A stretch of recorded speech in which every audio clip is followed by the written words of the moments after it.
Bugungi mavzuyimiz boshlang'ich sinf o'quvchilarini nutqiy rivojlanishining asosiy parametrlari.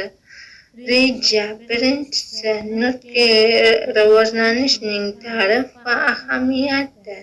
Ikkinchisi, boshlang'ich sinf o'quvchilarida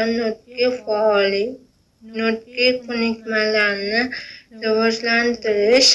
Uchinchisi, nutqiy rivojlanishga ta'sir etuvchi omillar. To'rtinchisi, nutqiy rivojlanishning natijalari va kelajak istiqbollari. Nutqiy rivojlanish o'quvchilarni fikrlash va ifodalash qobiliyatlarini rivojlantirishda muhim rol o'ynaydi. Bu jarayon o'quvchilarni tilni tushunish, muloqot qilish va o'z fikrlarini aniq ifodalashlariga yordam beradi. Nutqiy rivojlanish jarayoni o'z ichiga tilni o'rganish, so'z boyligini oshirish va fikrlarni tartibga solishni oladi.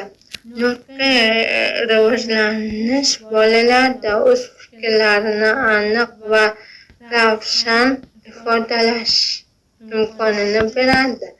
Bu esa muloqot qilish qobiliyatini oshiradi va ijtimoiy aloqalarni mustahkamlashga yordam beradi. Boshlang'ich sinf o'quvchilarida nutqiy ko'nikmalarni rivojlantirish ularning fikrlash va muloqot qilish qobiliyatlarini oshirishga yordam beradi.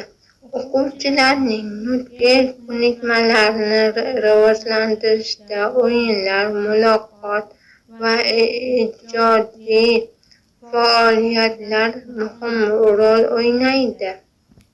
Boshlang'ich sinf o'quvchilarining nutqiy rivojlanishi uchun muhim parametrlardan biri ular bilan faol muloqot qilishdir.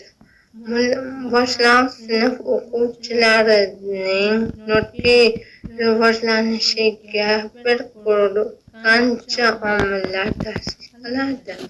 Bular o'rtasida